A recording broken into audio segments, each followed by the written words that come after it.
Imaginez un monde de programmation où il est interdit d'imbriquer du code. Choquant, n'est-ce pas? Étonnamment, nombreux sont ceux qui partagent ce sentiment, y compris Linus Torvalds. Voici les Never Nesters. Ils évitent les onglets et les couches excessives et optent pour un code plus propre. Qu'est-ce qu'un Never Nester? C'est quelqu'un qui n'empile pas excessivement les blocs à l'intérieur des fonctions. Découvrez leurs astuces pour désencombrer votre code. Prêt à plonger. Les Never Nesters, terme désignant ceux qui résistent aux structures de code profondément imbriquées, sont des personnes qui mettent l'accent sur des pratiques de programmation propres et organisées. Ces développeurs évitent l'imbrication excessive du code, une pratique qui peut conduire à une logique alambiquée et à une lisibilité réduite. Le concept de Never Nester gagne en popularité, car il trouve un écho auprès de nombreux programmeurs, y compris des personnalités comme Linus Torvalds, le créateur de Linux. Bien que cela n'ait pas été explicitement confirmé, Torvalds est cité dans les discussions concernant cette philosophie de codage. Cette approche prône la simplicité du code et la facilité de maintenance, en préconisant des niveaux d'imbrication peu profonds qui améliorent la compréhension du code. En évitant les imbrications complexes, les développeurs cherchent à créer des bases de code plus simples et plus compréhensibles, plus faciles à déboguer, à maintenir et à faire évoluer. La notion de Never Nester souligne l'importance de l'équilibre entre structure et clarté, en favorisant un code accessible à la fois à ses auteurs et à ses collaborateurs. Un Never Nester est un programmeur qui adhère à un style de codage qui résiste à l'imbrication excessive des blocs de code. Cette philosophie de codage préconise de conserver un code peu profond et peu compliqué, en donnant la priorité à la lisibilité et à la maintenabilité. L'imbrication du code implique la création de plusieurs couches d'indentation au sein d'une fonction, ce qui peut conduire à une logique complexe et difficile à suivre. L'impact d'un code profondément imbriqué se traduit par une lisibilité réduite, une charge cognitive accrue et des difficultés de débogage et de modification. Les Never Nesters préconisent de structurer le code de manière à minimiser les indentations inutiles. Ce processus améliore également la réutilisation et la modularité, car les fonctions extraites peuvent être utilisées dans différents contextes. Par exemple, lorsqu'il s'agit d'une boucle, l'extraction du corps de la boucle dans une fonction séparée peut considérablement désencombrer la fonction principale. Cela permet de mieux comprendre l'objectif de la boucle et son interaction avec d'autres parties de la base de code. Le concept d'inversion se concentre sur la restructuration des conditions afin de donner la priorité au chemin de code principal, minimisant ainsi l'imbrication. Cette approche consiste à inverser les conditions if-else et à réorganiser le code pour faire passer en premier les CA les plus courants ou les plus attendus. En inversant les conditions, les développeurs peuvent souvent éliminer la nécessité de blocs imbriqués excessifs, ce qui améliore la fluidité et l'accessibilité du code. Les techniques d'extraction et d'inversion contribuent toutes deux à créer un code plus compréhensible, plus facile à maintenir et plus adaptable. En employant ces méthodes, les développeurs peuvent transformer des structures de code complexes en fonctions concises et bien organisées qui sont plus faciles à comprendre et à modifier, ce qui favorise une collaboration efficace et des processus de développement de logiciels. La technique d'inversion est une stratégie de codage qui vise à réduire l'imbrication du code et à améliorer la lisibilité en réorganisant les conditions au sein d'une fonction. Cette approche consiste à donner la priorité au chemin de code principal tout en minimisant le besoin de plusieurs couches de blocs imbriqués. L'inversion consiste à inverser les conditions if-else et à modifier la structure du code pour mettre l'accent sur le chemin d'exécution principal.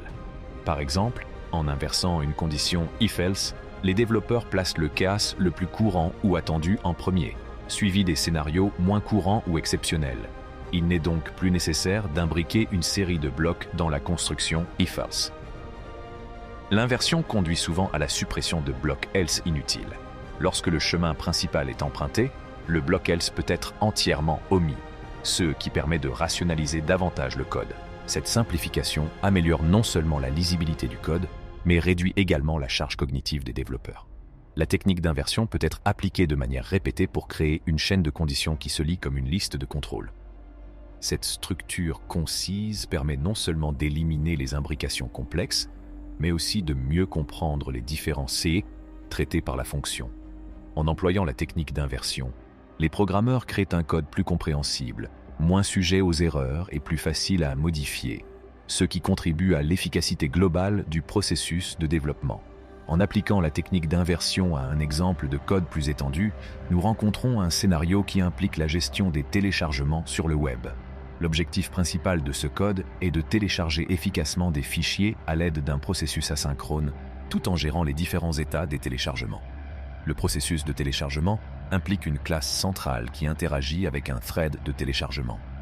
Le thread gère plusieurs téléchargements simultanément, et chaque téléchargement se voit attribuer un état, en attente, en cours ou terminé. La boucle principale orchestre le processus de téléchargement en parcourant chaque téléchargement et en décidant des actions à entreprendre en fonction de son état. Dans ce contexte, la boucle principale joue un rôle crucial dans la gestion des téléchargements. L'application de la technique d'inversion à cet exemple implique de réordonner les conditions pour donner la priorité au chemin d'exécution principal. Ce faisant, la lisibilité du code s'améliore, car la fonctionnalité principale devient proéminente, tandis que l'imbrication complexe est minimisée. Cette technique clarifie la logique de gestion des téléchargements, ce qui rend la base de code plus compréhensible et plus facile à maintenir.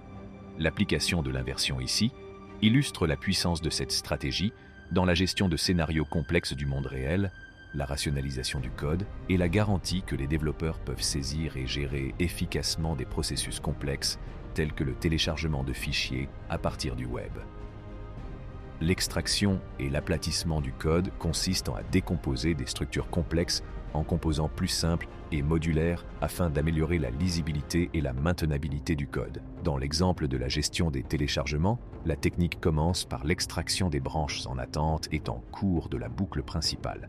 En isolant ces sections, le code devient plus ciblé et leur fonctionnalité peut être comprise indépendamment. La présentation claire de ces étapes dans la fonction principale délimite l'ensemble de la procédure de téléchargement, ce qui permet aux développeurs de suivre la logique de manière transparente. En employant des techniques d'extraction et d'aplatissement, la base de code passe d'un réseau complexe de blocs imbriqués à une série de fonctions concises et bien organisées.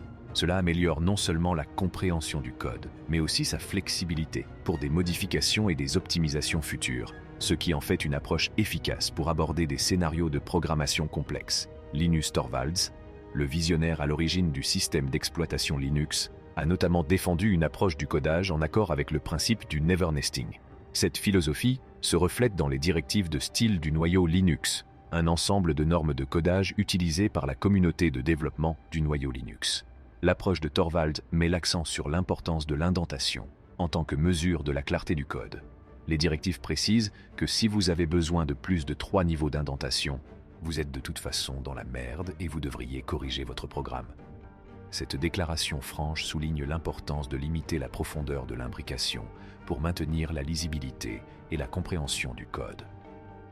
Notamment, les directives de style du noyau Linux appliquent cette approche visuellement en imposant une largeur d'indentation de 8 caractères.